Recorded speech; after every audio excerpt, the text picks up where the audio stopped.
Chuting ada tunya chief guest tuin tuman tamtak tayo sipin. Tunya pacamandiho. Adi sana nagatuto sa sinin tupi mama sinin. Kudanin. Kung cuman alam kayo at na ang piano ni may kante. Yesus pa na ka.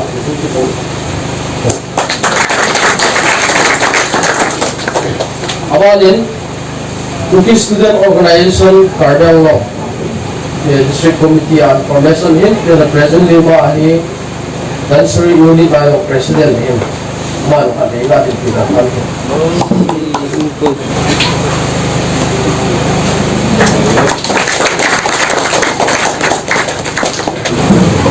Secondary School Principal pa ako kaya so lang kayo kinukulong natin. Limos mula po na yung hindi student hindi ang pasa umin. Muli kung police station naman din na kono po ka na gawin. Kasi yung limos po discovery in. Kaya so napogaman na kata sa tayo kung natin kukulin. Kasi yung nagkipapin na sa mga akin. Hindi yun. Japanin yung prospect na so ay kung set na nino piyo na iyo yun. Kung lang mo ay ipat sa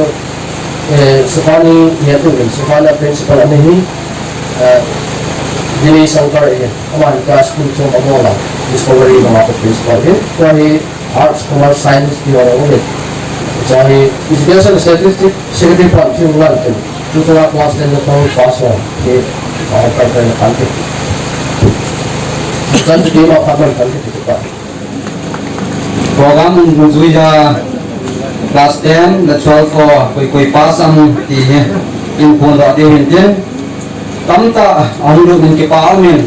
abangin lagi le tu kuma HSLC hintin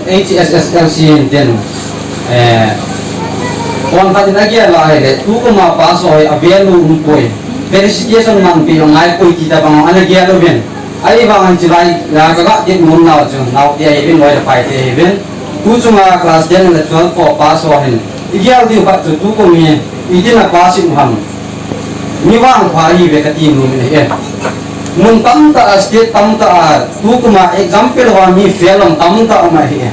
Iti ho ra yo izau lo je ben pa pathin thangwa na kain pekin ni e. Sen ho be kam na ni masaw dia.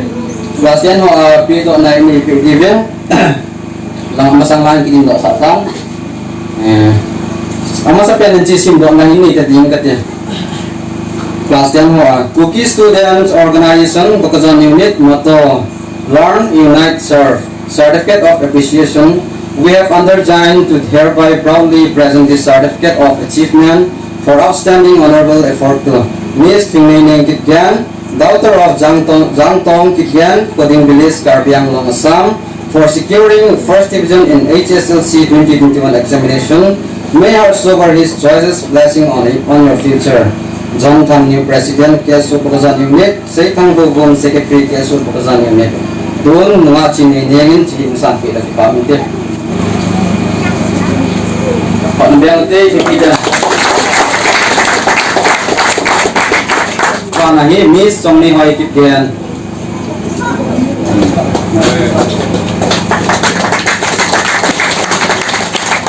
Mr. Thangboy Changsan for securing third division in HSLC 2021 examination.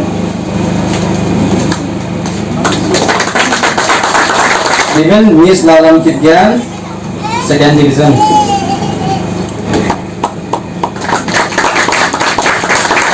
Kabali Miss Kimnai Chawakip, second division.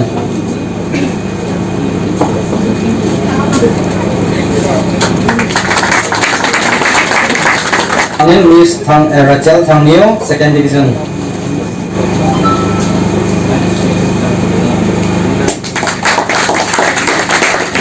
Abali Miss Kim Ngai Chin Buite, second division.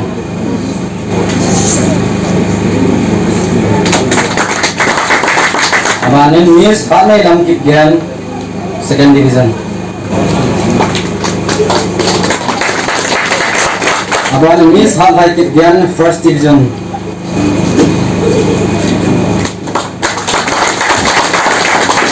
Mr. Robert Kityan, second division.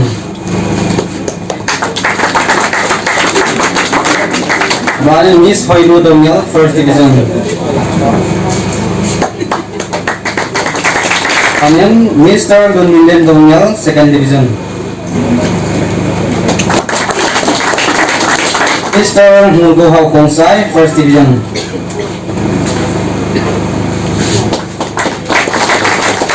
Bali Mr. Lin Min Sang Kongsai, First Division.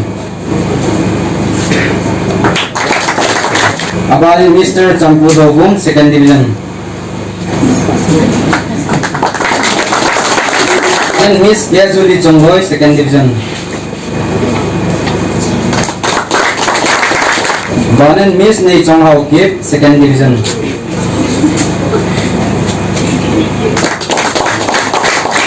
Miss Benei Mai Hao Kip, First Division. Miss Nimpi Hao Kip, First Division.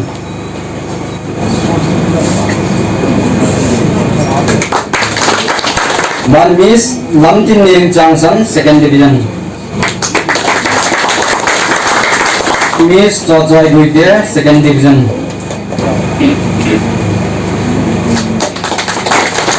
Miss Baboy Chaudhary, Second Division. Abanan Miss Nampak Kim Ruki Singson, Second Division.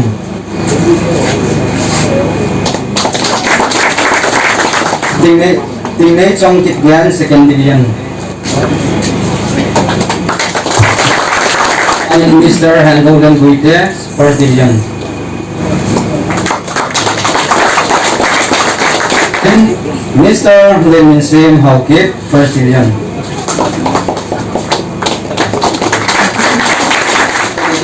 Second Division.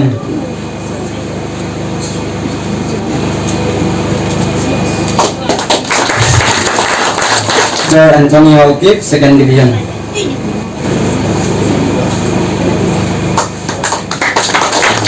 And Mr. Ledian Kitgan,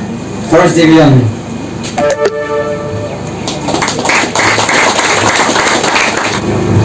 Aban Miss Nempo Johnson, First Division. Aban Miss Mercy Konsai, Second Division. Miss Hemi Hoi Helna, Second Division.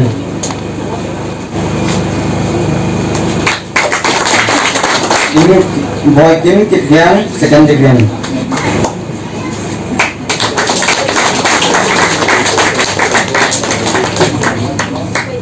Ipao ni, Jan Truyền Tiến, Lamkai Jan Ika Tu. Scooty ini muka tu. Bagian Bharati scheme aku na dipatil pi na muka tu tihon jong hitilai kepenjan kes boyong ni jen. Dipatil pi jauh cah jong dak dipatil na jalan kain pi ngom jen. Cucu amu di kong dok hot tu. Ngai guna ni tak a ci lulusan pi pi dipamin tu.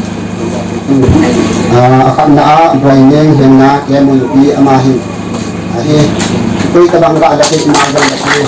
Ini sila sila kita amin ke. Rosling Kitgan. Isan saja ni ko. Baba Kitgan. Tunay chong muluhan. Oo, Pak ni.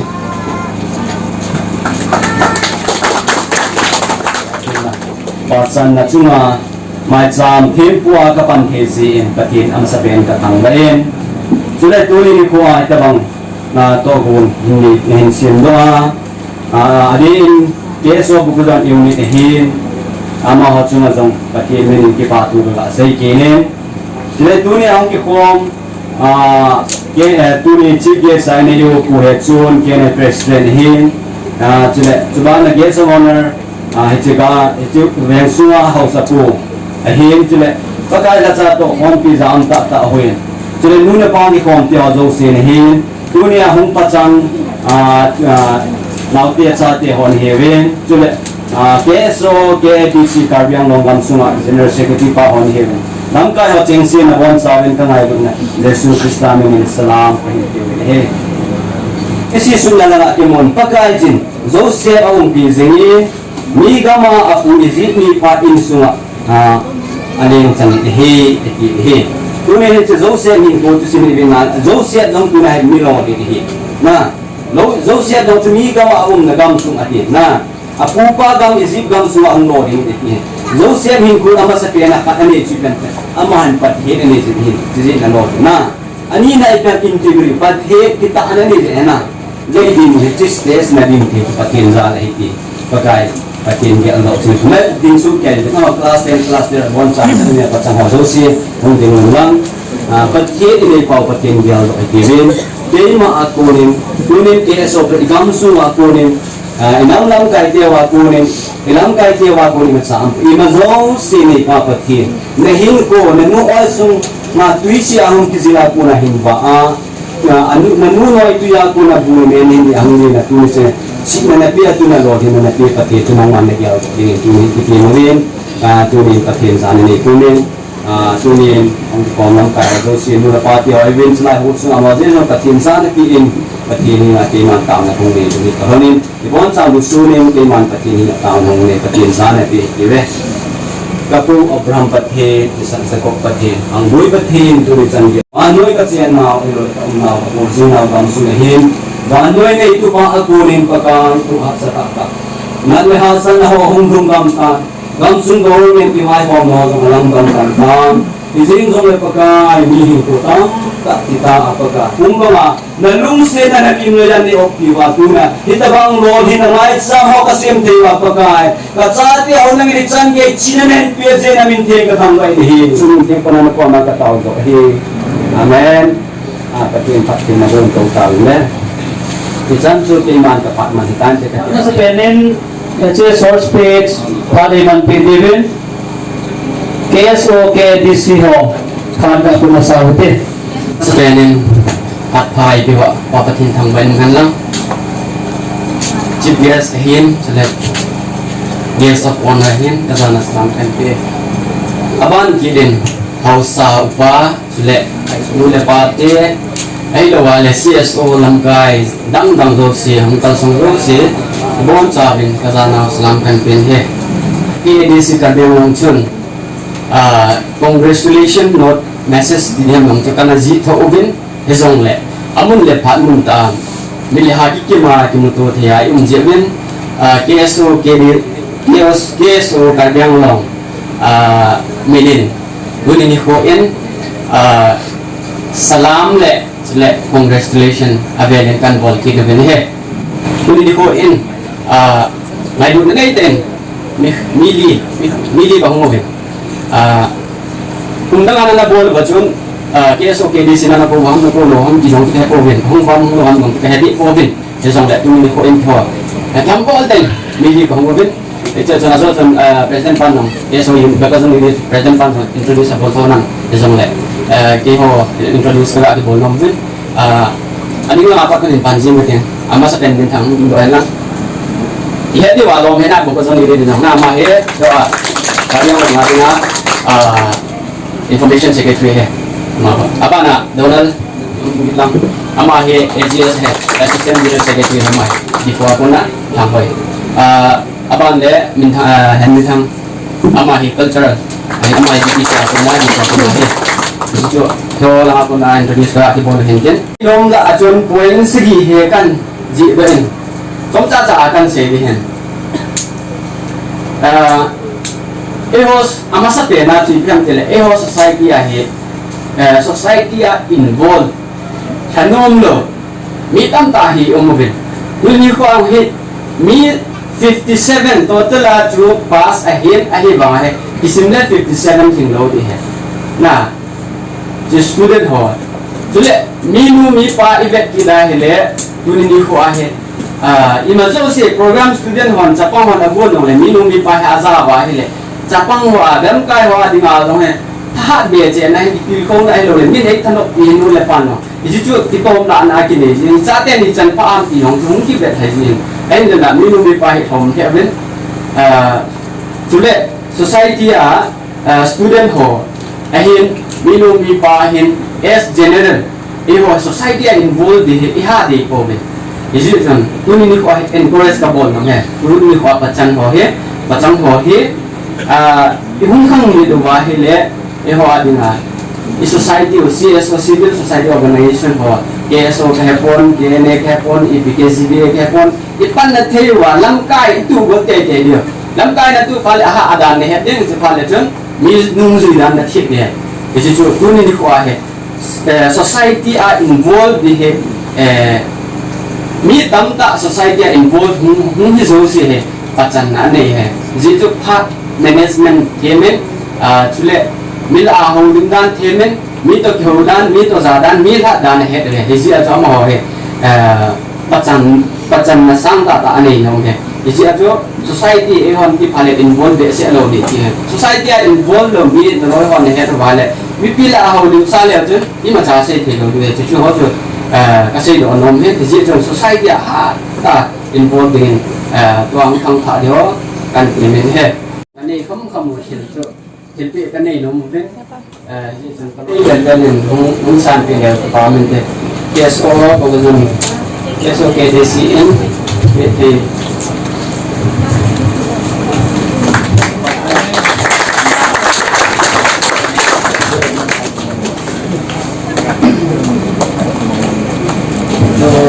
cho phán bằng chẳng chuyển kiến câu làm phải cái hoạt động trên phòng văn điều kiện mình có chơi rất là thông động một công viên mà sự planning cái số của cái dân unit họ thì cái làm cái part của cái tiền may God bless them and guide them tua trên một cái dân unit đã một cái dân unit sồn tiền đúng không vậy để hết trên những người tâm nguyên mi những người tâm nguyên thì làm cái sen ông chỉ cần phải là coi then na zo wa 12 na zo wa itia ti ham le hak ka zo tai tia hi chilung gen na tu ai ka ki pan de ni tia hi chilung gen na koi de jenen de tu lai mixing a tam tam 12 fi mi sa hi ta koi 12 fi hardly beyond post on 12 fa ko na ki pan tai ke ge ba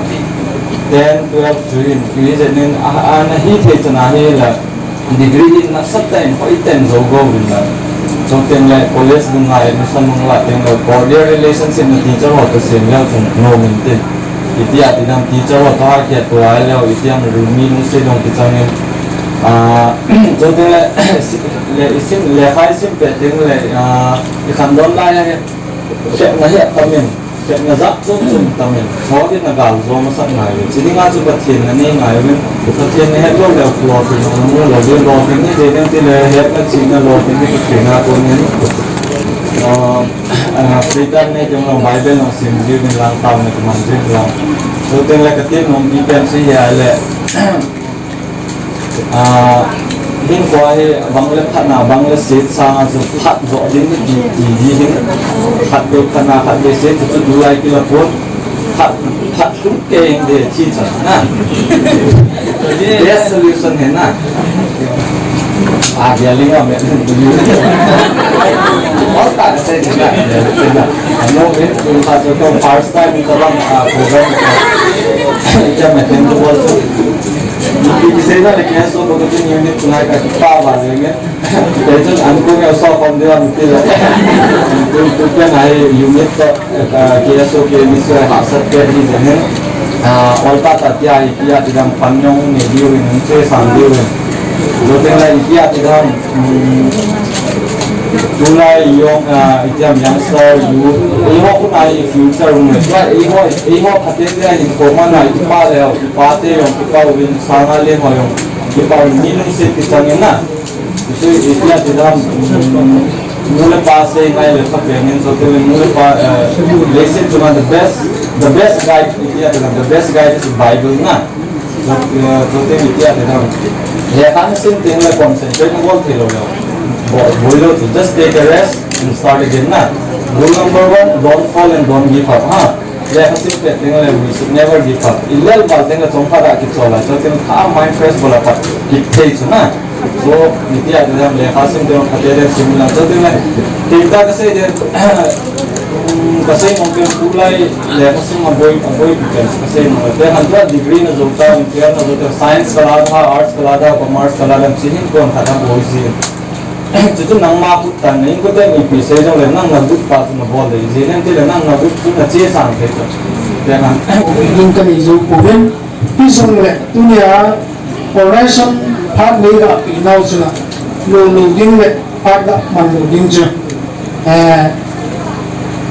kanong povin atuki wisdom le kamchen katela sinudin kanong povin ija jo tong ginahin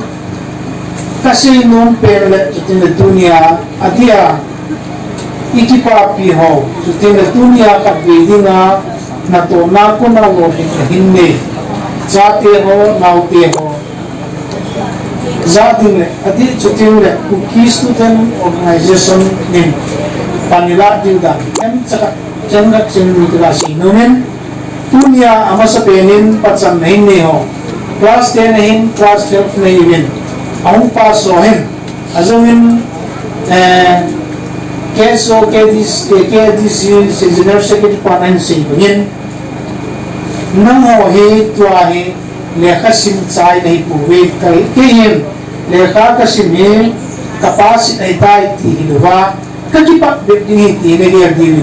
chom cha bi Ang padan nung dia nung tim to a nung thung pho je nga pa lam le la za mai pun ki se la sung ki pho je nga ne ki cha chun ama spelling u la za thang tin kai bin kom pa za ama kom lang thumin ama ni za nga I pe bin hi ba na pa sat lam hi ki cha kapun dom san ya ba se ba lan ki thu bin hi mun ni mun thong bo kana pe bin ke so ha be jan ka ta dong di panen yo kam sung hi lo le yo ya ne cha cha pa number ka paro ka ya to ho ne cha cha a company tong hi lo le service wa ba ja din ku changa general secretary ku tam changa mo sun pho je nga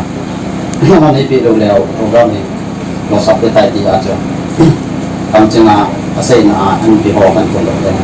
pa sa la ni ama jong yo kam chunga u se cha nga che aman ke so nai du sa den sang kan ka ni abana go thang kai ku ul se jang sang kan ni abana go thang dal kin ul se jang sang tum ni padal boy sayang janga ni go thang nam lu jo jang sang kan ni pa tham len jo jang jasagi ni adem le kaya e ho nam nam kai ho nam si pa yu ke di ho sang kan e pe bin go thang indal jo jang ni sang ni pe means apa penumpan sangi mungkin means racal pun sezangin jangan mungkin palam ku sajangin sangi mungkin pamin len kemun pin jangan mungkin gotang sejang sajangin jangan mungkin proses itu juga mahle sang ku present ini ahin using ka layar tak sibuk belajar dia present punan kami discovery sekolah principal belasan kalau belajar ini ama ini ini dia hak kain aja ini, malam lepas ini tan jangan kita ini, jangan kita naik kopi nawan ini, itu kok malam deh, sang deh, segi angin ini, itu ni apa kan pun ini, apa nak, bicara pun sisi ini mana, mana macam ni, kalau kita segi ini, kita tu ayo le, segi ini jangan, mana macam ni, cantik kita nafsa tak kan pun dia itu, dia sebagai presiden kan pun dia. Apa nak? Ama hobi dan sunwi lo so di non dia mai bin itu bin ke pa ima tipe yang ini bin dia lo tin apa nak kan ko ini ya aje chu ke so boson unit ikan tesin ai lo le ma cha jong fan rai so ini lo ji asu cho jong tipe ne cha cha jong le ini zo lo he di pa cho e di ko bin na chung jong le Honorable leaders, emperor, and all the people present here, a very good afternoon to you all. Secondly, I would like to thank the KSO Bokazan Organizing Unit for giving me this opportunity to present a song. And thirdly, I would like to congratulate our successful candidates, class 10 and 12, for passing out with such a remarkable performance, which they not only make themselves and their family proud, but also our society and even our community. The song that I will be presenting is sang by Billy Gilman.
Ipa Sena, Mr. Seifang Songong, General Secretary KSO Bukazan Unit. Maka rohin nani ho adet zalwin ma ho zong ngai lu nani ta ha sakna boi na chu asei jinin asei thokvin asei naw chu anga povin Ethiopia ngai lu na zalan ko ma pas do hin ho chu zalin apikit vin jo het ga bet na hele lam kai ho sei tim bang hele vin nong ho lo hin zalet ho chi na thik na pan ha zal he ti mu to om zin avelin no chung ki pa thu kala pong ni e chuban kin na ahin pi ho zong kem cha cha hi lo ba ama hon zong tam ta ta e pe ve aki sei na zo sia kamap ta poi ka pinum poi ti um loven a thau onom the ha in hi chi be a ka pan the chu pha chu le em cha te ngai lu na za la alo hin na ba ki ho zong ka ki pa ve ti zalin han fi the ji bin tu ni a hi ama ho hi mulo ka in mina he noi le gunte chang hi in mulo pate service private in government job hi in kita no ho in ma ho he thei ala a hi silai program sunga he athei lo ki pa he ting hi in thei lo hi vin zong min lo zong min hi zong le hin pi naw cho ho ong in tin pathirin azap jan mal so mi du ka the bu hen lang ena cha te ki doi khom ngai lu zala tabang ki pi na hin nei naw hi KSO ki doi kom cha te in ka ki pa naw sam ta hin pung da vin he Chim thiam ti le chim gas kun thu an sei point na point duk ta ngai sei da na hi chi an sei thei pen point li chan sei thei pen tu chuna lo hin ho ong ding ben nang point li chan anh sẽ thấy bên sai lắm cho chỉ cả ba ra cái tổ bị này, ama sa bên nào sẽ chơi phim tiền lệ, punctuality, na, ama na sẽ chơi phim tiền lệ struggle, ama na sẽ chơi phim endurance, thủ dấu là thủ sẽ chơi đầu dấu na, ama na sẽ chơi phim love, ngày lúc là thủ sẽ, vì chun ama chơi phim lam kai hon thil tam pian se ni pe man se do chu ilung sunga e ki chin thei lo wa student hi lo lo ai ko kom ti ta na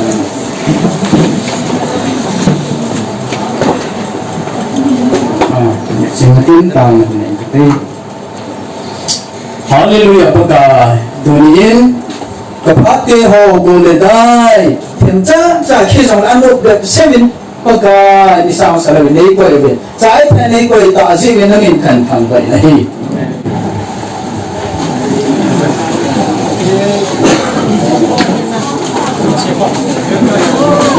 Adai na kisan na ita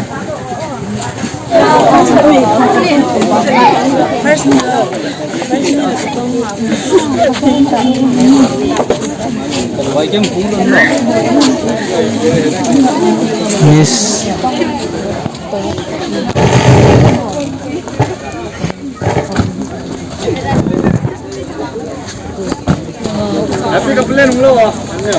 PBM he ka PBM.